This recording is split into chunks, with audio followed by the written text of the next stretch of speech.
Bismillahirrahmanirrahim. Assalamualaikum warahmatullahi wabarakatuh.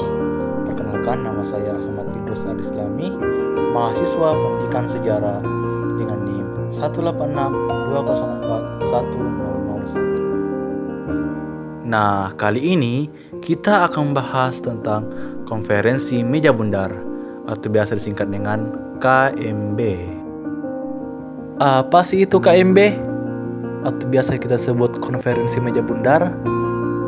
Nah, untuk mengetahui secara keseluruhan apa sih itu KMB, kita harus tahu dulu loh, apa sih yang melatar belakangi terbentuknya KMB atau Konferensi Meja Bundar.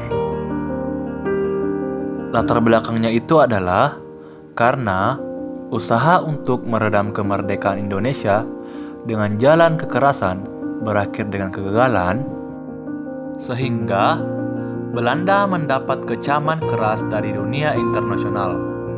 Dan akhirnya, Belanda dan Indonesia kemudian mengadakan beberapa pertemuan untuk menyelesaikan masalah ini secara diplomasi. Nah, adapun penyelesaian masalah melalui jalur diplomasi di antaranya Perundingan Linggarjati, Perjanjian Renville, Perjanjian Royan-Royan, dan Konferensi Meja Bundar yang kali ini kita bahas.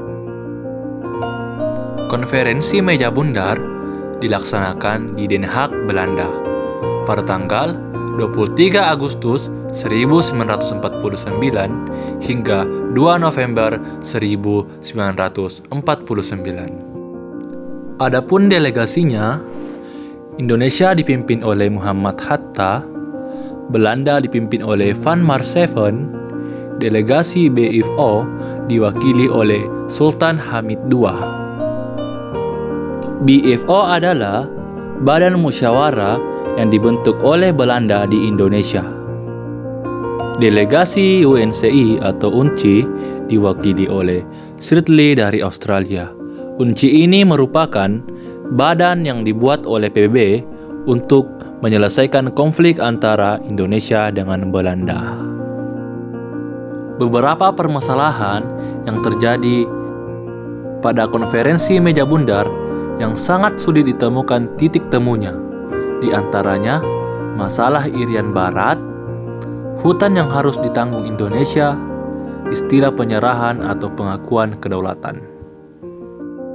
Adapun tokoh yang menandatangani Konferensi Meja Bundar diantaranya Muhammad Hatta sebagai wakil Indonesia, Ratu Juliana Ratu Belanda, Willem Drees sebagai Perdana Menteri Belanda, HMGA Sassoon sebagai Menteri Seberang Lautan Belanda. Adapun hasil Konferensi Meja Bundar, pertama, Belanda mengakui RIS sebagai negara merdeka yang berdaulat. 2. Pengakuan kedaulatan selambat-lambatnya tanggal 30 September 1949. 3. Masalah Irian Barat akan diselesaikan 1 tahun setelah pengakuan kedaulatan.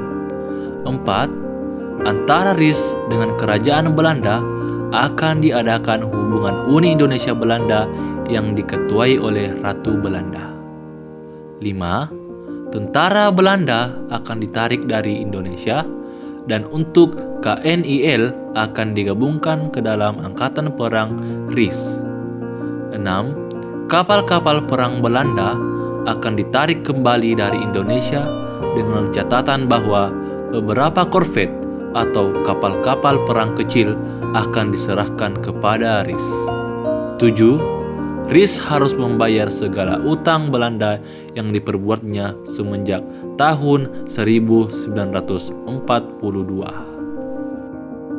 Adapun dampak Konferensi Meja Bundar.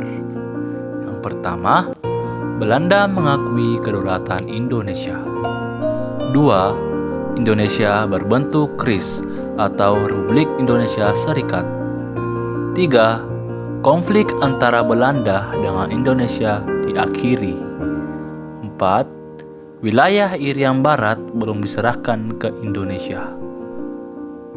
5. Indonesia harus membayar hutang Belanda. Mungkin cukup sampai di sini sajalah pembahasan kita pada kali ini mengenai Konferensi Meja Bundar atau KMB. Silakan tunggu materi saya yang selanjutnya yang lebih menarik lagi. Dan mari dukung channel ini. Jangan lupa tekan like, comment, and subscribe. Terima kasih. Sekian. Assalamualaikum warahmatullahi wabarakatuh.